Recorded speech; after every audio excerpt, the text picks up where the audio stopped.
नमस्कार, आप देख रहे हैं सादा न्यूज और मैं हूं आपके साथ दीप्ति।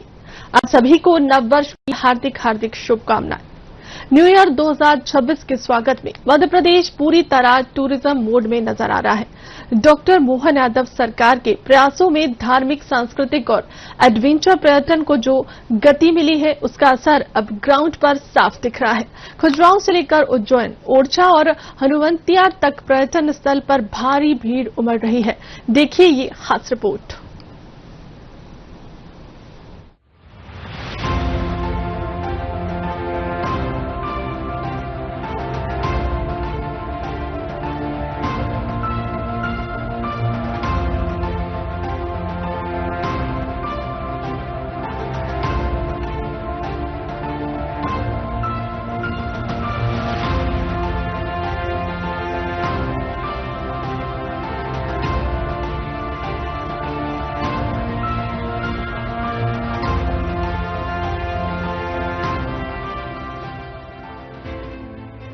विश्व पर्यटन नगरी और धरती के शिल्पलोक खजुराहो में न्यू ईयर 2026 के स्वागत के लिए देशी विदेशी पर्यटकों की रिकॉर्ड आमद देखने को मिल रही है। स्टार होटल हो या बजट होटल, लगभग सभी जगह बुकिंग फुल हो चुकी है। होटलों और रेस्टोरेंट में DJ, live band, orchestra, gala dinner और भव्य आतिशबाजी की तैयारियां पूरी हैं। पर्यटक देर रात तक जश्न में डूबे नजर आ रहे हैं।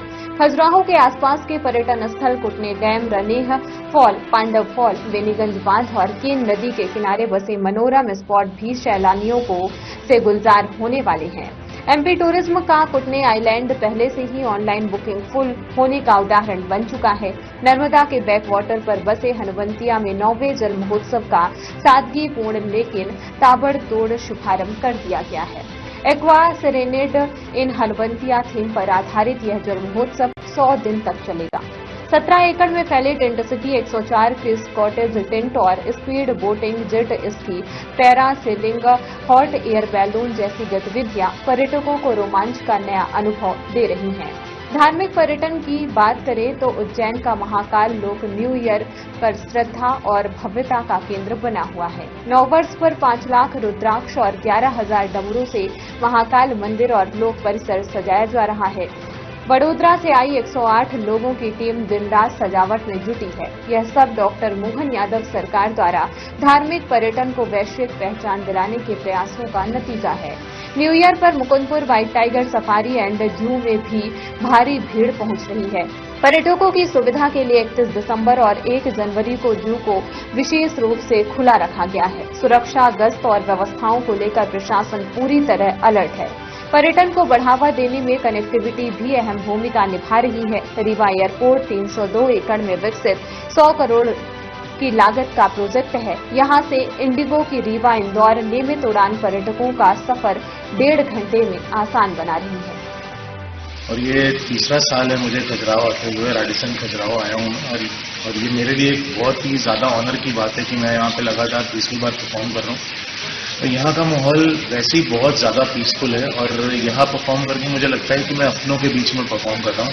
और कल भी मुझे उम्मीद है कि यहाँ की ऑडियंस और यहाँ का स्टाफ मुझे वैसा ही प्यार देगा जैसा हमेशा खजुराहो ने दिया है मुझे वो प्यार। आज नूतन वर्ष के उपलक्ष्य में भगवान मतंगेश्वर को अपना गुरु मान करके सब लोग दर्शन के लिए आते हैं और अपनी मनोकामना को पूर्ण करते हैं भगवान भोलेनाथ। और आज गुरुवार का दिन है, बहुत अच्छा दिन है। उनके दर पर जो भी आते हैं वह सब यहाँ की पुरी में जो लोग रहते हैं वो सब बहुत ही भाग्यशाली हैं जो उनके यहाँ पर सब रोज दर्शन करते हैं। हम लोग रोज मंदिर आते हैं, रोज दर्शन करते हैं। उनके यहाँ से कोई भी खाली हाथ नहीं जाता है। बोलिए मतंगेश्वर महाराज की जय। आज आंग्ल नववर्ष का प्रथम दिन है। सब लोगों के अंदर उत्साह है, उमंग है और नई अभिलाषाओं को लेकर यह वर्ष की पूरी अपने लोग चिंता कर रहे हैं और लोगों को लग रहा है कि आगे आने वाला ये 2026 जो आ चुका है ये सबके लिए सुख देगा, सौभाग्य देगा, समृद्धि देगा, शक्तिवान बनाएंगे, स्वावलंबी बनाएंगे और स्वाभिमानी पूर्व जो जीवन है उसको चलाने के लिए मतंगेश्वर महाराज जी का आशीर्वाद सबको प्राप्त होगा। भगवान श्री कृष्ण और भगवान श्री राम के वास से प्रेरित और पावन भूमि है। हमारा सौभाग्य है मध्य प्रदेश में भगवान कृष्ण कंस को मारने के बाद उज्जैन शांतिपनी आश्रम से शिक्षा ग्रहण करते और जीवन में श्री कृष्ण के नाते से दुनिया में जाने जाते। ये मध्य प्रदेश का ही सौभाग्य है जहाँ नारायण धाम है, जहाँ भगवान कृष्ण और सुदामा से मित्रता हुई, अर्थात गरीब और अमीरी की मित्रता का सबसे श्रेष्ठ स्थान। जहाँ जहाँ भगवान श्री कृष्ण के चरण पड़े हैं, ऐसे स्थान को तीर्थ बनाने के लिए सरकार ने संकल्प लिया है। मेरी अपनी ओर से एक बार फिर आधुनिक समय में भगवान के इन इतिहास को जीवंत करते हुए सबके बीच में बात पहुंचे, इसका प्रयास हमारे द्वारा किया जा रहा है। नववर्ष 2026 के पहले दिन बुंदेलखंड की अयोध्या कही जाने वाली भगवान राम राजा सरकार की नगरी, जहां भगवान राम राजा के रूप में विराजमान हैं, भगवान राम राजा सरकार के दर्शन करने आज देश के कोने कोने से लाखों की संख्या में श्रद्धालु ओरछा पहुंच रहे हैं। श्रद्धालु अपने नववर्ष की शुरुआत जन जन के आराध्य भगवान राम राजा के दर्शन की और भगवान राम राजा सरकार से आशीर्वाद लिया। आज नववर्ष को लेकर श्रद्धालुओं और पर्यटकों की भारी भीड़ ओरछा में देखी जा रही है। आज लाखों की संख्या में श्रद्धालु और पर्यटक ओरछा पहुंच रहे हैं। भीड़ को देखते हुए मंदिर प्रबंधन ने श्रद्धालुओं को दर्शन करने में कोई असुविधा न हो, इसको लेकर खास व्यवस्था की है। राघवेंद्र सिंह भदौरिया। कहाँ से है सर? तो आज ओरछा आप नए साल पे आए हैं, तो क्या कारण है? राम जी की कृपा है जो उन्होंने यहाँ बुलाया है उसके लिए। तो हर वर्ष भगवान के दर्शन करने के लिए आते हैं? नहीं, अभी ये तो पहले ही है, आगे प्रयास करेंगे क्या। भगवान श्री राम राजा के दर्शनों से लोगों अपना नया साल स्टार्ट करते हैं, जिससे कि नया साल मंगलमय है। और क्या क्या विशेषता रहती है ओरछा की?